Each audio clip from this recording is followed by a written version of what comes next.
The murder of 6-year-old JonBenét Ramsey captivated the nation and put her family under the microscope, with many speculating that her father, mother, brother, or all three were involved in her killing. For almost 30 years, the case of JonBenét Ramsey has stayed one of the most chilling and confusing mysteries ever. Evidence was gathered, and many ideas were shared, but the real truth always seemed out of reach. Now, something new has come into the story: artificial intelligence. With new tools, experts have gone back to study the old DNA again, and this time they may have found something that was missed before. What if the answer was always there, just hidden where no one could see it? Join us in this video as we discuss the details.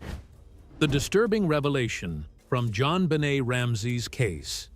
The death of a 6-year-old girl, JonBenét Ramsey, remains one of the most confusing and unsolved cases in modern crime history. Even after many years of investigation, no one has been arrested or convicted. The case is still open, and people are still trying to understand what really happened. From the very beginning, the investigation faced serious problems. When police first arrived at the house, they did not immediately treat it as a crime scene. They believed the child may have been kidnapped. Because of this wrong early assumption, the house was not fully protected. In a proper investigation, the whole house should be sealed so no one touches anything. But in this case, only parts of the house were blocked. Other areas were left open. Many people, including family members and friends, moved inside the house before proper investigation began. This caused a big problem because important clues may have been disturbed, moved, or lost without anyone knowing. This early mistake made the investigation very difficult. Crime scenes must be carefully controlled, so evidence stays clean and untouched. But here, that did not happen. Because of this, investigators later struggled to understand what really happened inside the house that night. Another major issue is that there is still no clear suspect. Over the years, many ideas have been discussed. Some people believed the crime may have been done by someone inside the family. Others believed an outsider may have entered the house and carried out the attack. However, none of these ideas have ever been proven with strong evidence. A group of citizens once reviewed the case in detail, but no one was charged or found guilty in court. This means the case is still officially unsolved. A very important part of the investigation is DNA evidence. Small traces of DNA from an unknown man were found on the child's clothing.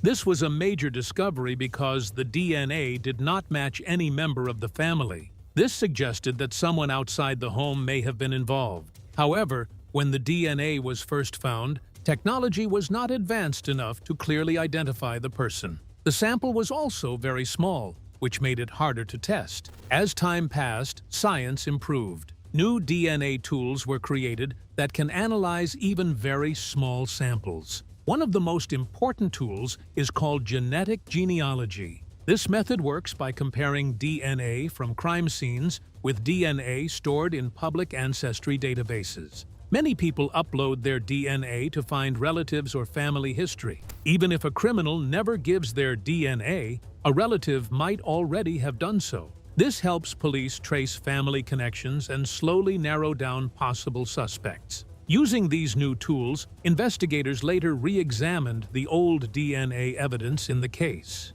Reports suggest that they were able to find possible family links and new directions for investigation. This gave new hope that the case could one day be solved. However, even with this progress, no one has been officially named as the culprit. There has been no arrest, and no court case has confirmed a suspect. The case also had a strong emotional impact on the family. JonBenét's brother, Burke Ramsey, later spoke publicly after many years of silence. He said his family suffered deeply because many people blamed them without clear proof. He also said the early police work was not done properly, and that mistakes made at the beginning made everything harder later. He supports using modern DNA testing again on all available evidence so the truth can finally be found. Over the years, many other people outside the family were also investigated. Some were questioned because they lived near the house or had contact with the area. Others were investigated because of suspicious behavior or past records.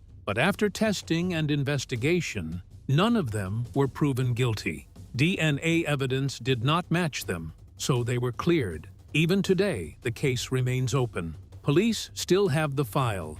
Experts still study it. People around the world still talk about it because there is no final answer. Many believe that modern science may one day solve the mystery, but for now, the truth is still unknown. After all these years of failed leads, unanswered questions, and modern DNA efforts that still have not produced a confirmed suspect, one big question remains. What exactly happened inside the house on that tragic night? And what evidence was actually left behind at the scene that started this mystery in the first place? Keep watching for more. What happened in the house? Early evidence and strange clues. The case of JonBenét Ramsey began on December 26, 1996, when a 6-year-old girl was found dead inside her family home in Boulder, Colorado. The situation shocked many people because it happened in a normal home in a safe neighborhood. There were no early signs outside the house that anything was wrong. One of the first strange pieces of evidence was a ransom note. The note was found inside the house and asked for $118,000. This amount was very specific and closely matched the father's yearly work bonus. This made investigators suspicious. Kidnappers usually do not choose exact amounts like this. The note was also very long, much longer than normal ransom notes. It was written using materials found inside the house, which made it even more suspicious. When the child was first reported missing, her mother called the police. What's going on there, ma'am? We were kidnapped. Hurry, please explain to me what's going on, okay?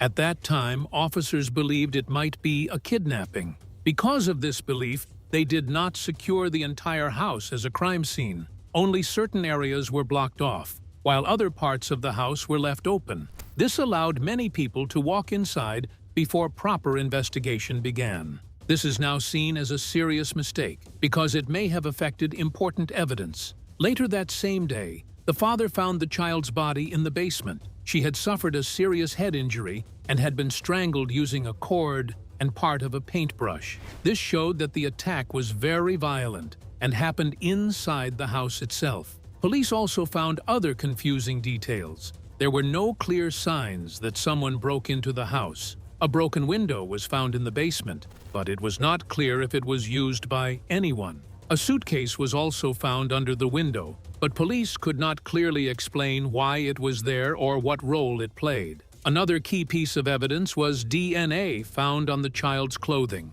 This DNA belonged to an unknown man. It did not match anyone in the family. This suggested that someone outside the family may have been involved. However, at that time, DNA testing was not strong enough to identify the person clearly, so investigators could not find the source. The ransom note remained one of the biggest mysteries. Experts tried to study the handwriting, but they could not agree on who wrote it. At the end of the note, the letters SBTC appeared, but no one has ever confirmed what they mean.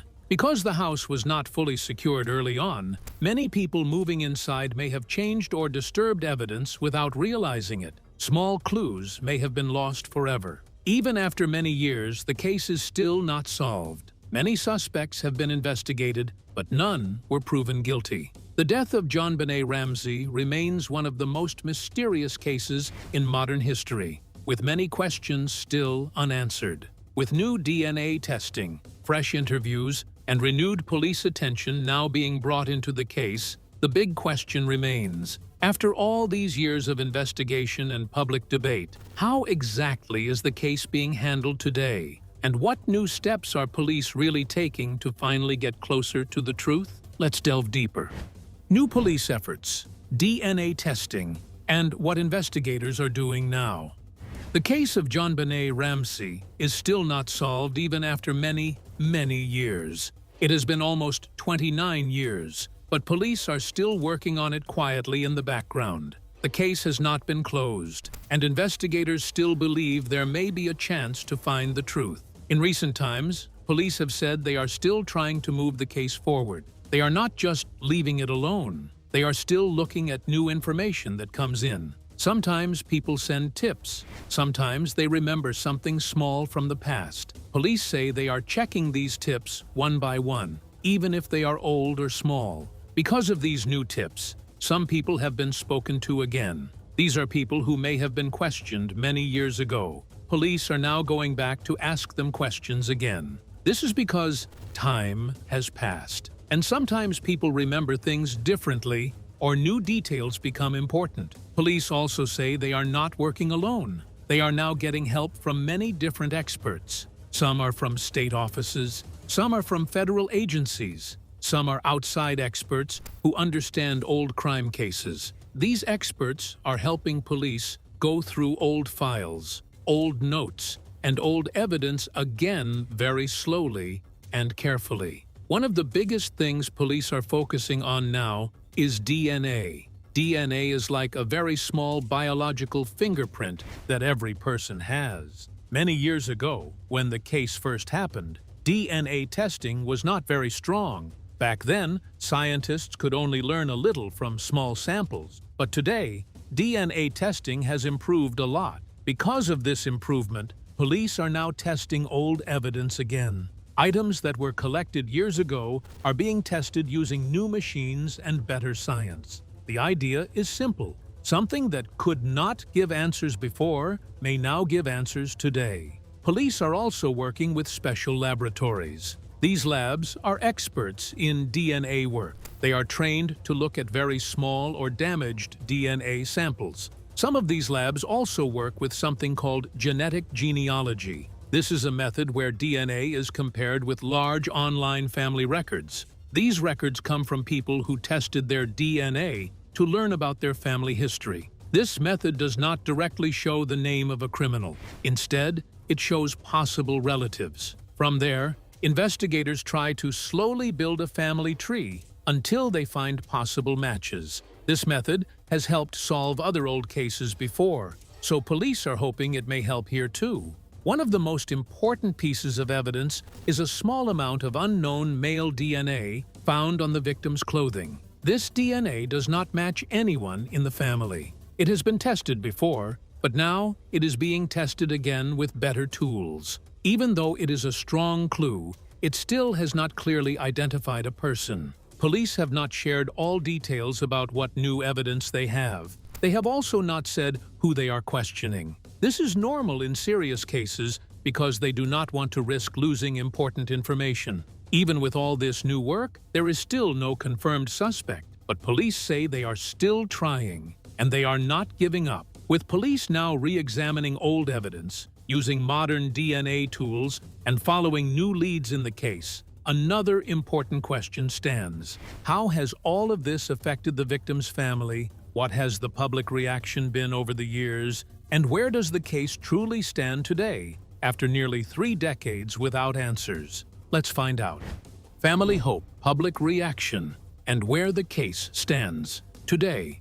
The family of JonBenét has lived with this case for many years. They have waited for a very long time to know the truth. The father of the child, John Ramsey, still believes that one day the case will be solved. He has spoken many times about his hope that modern science will finally bring answers. He believes that today's DNA technology is much better than before. He says that if the evidence is tested properly with modern tools, it may finally point to the right person. He has also asked police to continue reviewing old evidence again and again because he believes something important may have been missed in the past. He has also supported the idea of re-interviewing people. This means asking questions again to people who were connected to the case in some way. Sometimes, when time passes, people remember new details or speak more openly. He believes this may help bring new understanding. At the same time,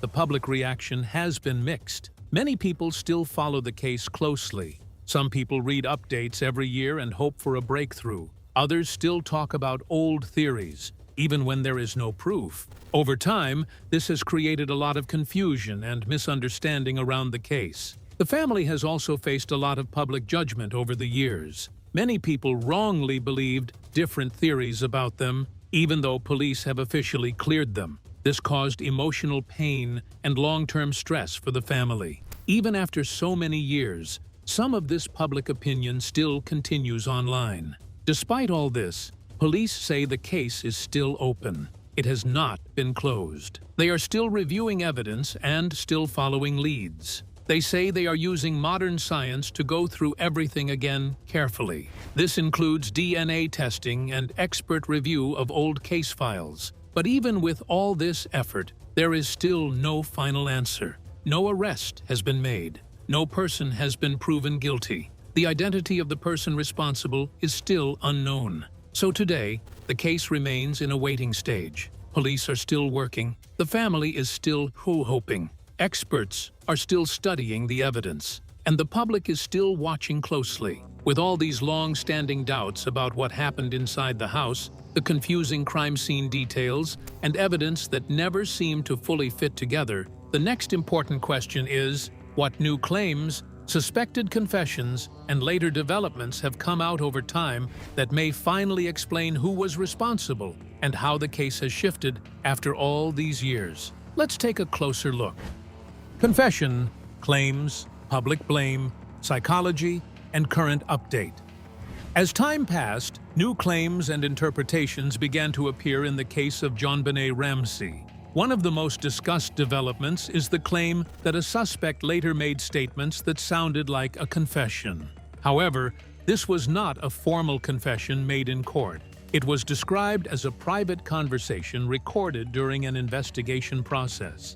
In these reported statements, the suspect allegedly described the event as something that went wrong during a planned act. He suggested it was meant to be a kidnapping idea, but it did not go as planned. According to these claims, he also said he entered the house through the basement area. When he found the child beauty queen's body in the basement of the family's Boulder, Colorado home. This detail matched earlier theories about possible entry points in the house. It means the act may have been prepared over time instead of happening suddenly. Along with this, attention also returned to the ransom note found in the house. For many years, the note was one of the most confusing parts of the case. It was long, dramatic, and unusual. Some believed it was not a real kidnapping note at all. Later analysis suggested that small traces connected to the suspect may have been present on it, making the note more important than previously thought. Even with these developments, the case has not reached full legal closure. No final conviction has been made in court. This means that while there are strong discussions about evidence and statements, the legal process is still ongoing. Everything must still go through proper legal steps before any final decision is made. Over the years, many people were suspected at different times. Early in the case, suspicion focused heavily on the family. The parents and brother were all looked at closely. This caused a lot of public pressure and emotional pain for the family. Even after they were cleared by investigators, public opinion changed slowly over many years. The media also played a very large role. The case was covered widely in news reports, documentaries, and online discussions. People around the world formed different opinions. Some believed one theory, while others believed something completely different. This created a long period of confusion where many ideas were discussed, but nothing was fully proven. From a psychological point of view, experts describe the suspect as someone who may have hidden disturbing thoughts while living a normal life. He may have appeared ordinary to others, but had private thoughts that were very different. This type of behavior is often described as compartmentalized, meaning a person separates their normal life from their hidden actions. Experts also believe the actions described show planning and control. This means the person may have prepared mentally and physically before the incident. It was not likely a sudden emotional action. Instead, it may have involved time, observation, and preparation. Today, the case is still not fully closed in a complete legal sense. There has been progress, and there are strong new claims and evidence discussions, but final justice has not yet been fully completed. The investigation remains one of the most complex and widely discussed cases in modern history. After everything that has already been revealed and questioned, how do we begin to look at this case again in a clearer way, especially when time, memory, and human behavior have changed so much. Let's learn more. Looking back at the case and understanding behavior over time. When people look back at a case that has stayed in the public eye for many, many years, they often feel like they already know what happened. They have heard different versions of the story again and again, and over time, those versions start to feel like facts. But when a documentary comes out after so many years, it slowly opens everything back up again. It brings the story back into people's minds, and it makes them start asking questions all over again, even questions they thought had already been answered. In this situation, the case was presented again through a documentary that carefully combined old interviews with new ones. This means that viewers are not just seeing what people said back then, but also what they are saying now, after living with the memory for many years. That alone creates a kind of contrast that is very hard to ignore. The way someone speaks about an event right after it happens can be very different from how they speak about it decades later. Time changes people, time changes memory, and time changes the way emotions are shown. The documentary tries to guide the viewer through these differences step by step. It shows moments from the past, then shifts into the present, and then back again. This kind of storytelling can feel very powerful, but it is also important to understand that it is not just a simple replay of facts. It is a structured way of telling a story. There are choices being made about what to show, what to leave out, and how to present each moment so that it creates a certain feeling. As part of this process, a lot of attention is given to how people behave when they speak. This is where behavioral observation comes in. When someone is talking about something serious or painful, people often watch closely. They notice how the person moves, how they sit, how they look, and even how they pause between words. All of these small details can seem very important, especially in a case that has so many unanswered questions. In the case of John Ramsey, his behavior during interviews has been studied very closely. He appears calm most of the time. His voice is steady, and his body movements are controlled. At first glance, this kind of behavior might seem unusual to some people, especially when the topic is something so emotional. Some might expect more visible emotion, more outward reaction, or more signs of distress. However, when experts look at these behaviors, they explain that calmness does not always mean anything suspicious. People react to pain and trauma in very different ways. Some people become very emotional and expressive, while others become quiet and controlled. It does not mean one person is more truthful than the other. It simply means they process things differently.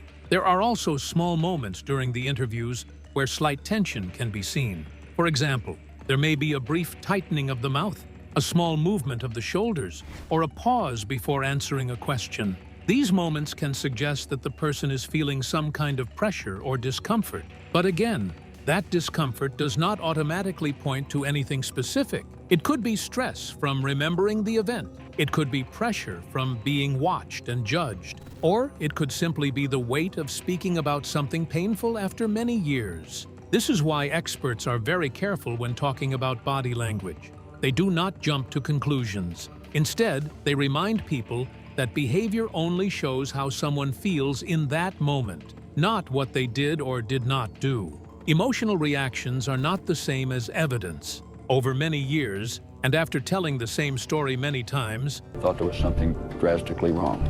I had seen evidence of an intruder. a person may develop a certain rhythm in how they speak about it. It becomes familiar, almost practiced, even if the emotions behind it are still real. Because of all this, it becomes clear that watching someone speak in a documentary is not as simple as it might seem. There are many layers involved. There is the past, the present, the memory, the emotion, and the pressure of being observed. All of these things come together in a way that can make behavior look meaningful, even when it is not giving clear answers. So, while the documentary brings the case back into focus and allows people to look at it again, it also reminds us that understanding behavior is not a straightforward process. If behavior, memory, and emotion can be so easily misunderstood, then how much of what we see in documentaries can we truly trust, and what might be shaping our understanding behind the scenes? Stay tuned for more. The role of media, interpretation limits, and the search for truth. When people watch a documentary, it often feels like they are seeing the full story exactly as it happened. Everything looks complete, organized, and carefully explained. But in reality, what viewers see is only a part of a much larger picture. Behind every documentary, there are decisions being made about what to include, what to remove, and how to arrange everything so that it makes sense and keeps the audience engaged. This is very important when looking at interviews and trying to understand behavior. The environment in which these interviews take place is not natural. There are cameras, lights, producers, and directors all around. The person speaking knows they are being watched, not just by the people in the room, but by a much larger audience that will eventually see the final result. That alone can change how someone behaves. In many cases, people are also guided during the interview. They may be asked to focus on certain parts of their story, to repeat something in a clearer way, or to pause at specific moments. These instructions are not necessarily meant to change the truth, but they do shape how the story is told. They can make it more dramatic, more emotional, or more structured. After the recording is done, editing becomes another powerful factor. Editors take hours of footage and reduce it into a shorter version that fits the story they want to tell. This means that some parts are highlighted while others are left out. The final version that viewers see is carefully arranged to create a certain flow, often building tension or leading to specific moments that feel important. Because of this, behavior seen in a documentary cannot always be taken at face value. A pause might look suspicious, but it could have been longer or shorter in the original recording. A reaction might seem sudden, but it could have been placed there during editing for impact. These small changes can affect how people interpret what they see. At the same time, there is also the issue of how much body language can really tell us. Many people believe that by watching someone closely, they can figure out if the person is telling the truth or hiding something. But experts strongly disagree with this idea. They explain that body language does not work in such a direct way. A person might show signs of stress, like fidgeting, pausing, or changing their tone. But stress can come from many different sources. It could come from fear, from sadness, from frustration, or even from the pressure of being judged. It does not automatically mean that the person is being dishonest. In fact, people who feel like they are not being believed may act in ways that seem unusual. They may try harder to explain themselves, repeat things, or show more emotion than expected. Ironically, this effort to be believed can sometimes make them look less natural, which can lead to even more suspicion. This creates a cycle where behavior is misunderstood again and again. When all these factors are put together, it becomes clear that reaching a final conclusion based only on behavior is not possible. Behavior can give hints about emotions, but it cannot confirm fact. It cannot replace evidence, and it cannot fully explain what happened in a situation that is already complex and unclear. The documentary, in this case, brings new attention and encourages people to think again about what they believe. It adds new voices, new perspectives, and new ways of looking at old information. But even with all of this, the central questions remain. There is still uncertainty. There are still gaps, and there are still different ways of interpreting the same details. This is what makes the case continue to hold attention after so many years. It is not just about what happened, but about how people try to understand it. In the end, the search for truth in a case like this is not simple or quick. It requires more than observation. It requires clear evidence, careful investigation, and the ability to separate what feels convincing from what can actually be proven. And until that level of clarity is reached, the case remains open in the minds of those who continue to follow it, question it, and hope for real answers. What do you think about the mysterious death of JonBenét Ramsey? Share your thoughts in the comments section below. Thank you for staying with us as we revisited this case, unpacked the layers of confusion, and looked closely at the behavior, the questions, and the search for truth that still continues. If this deep dive kept you thinking, don't forget to like and subscribe. Click the next video on your screen to keep exploring more untold stories. See you there.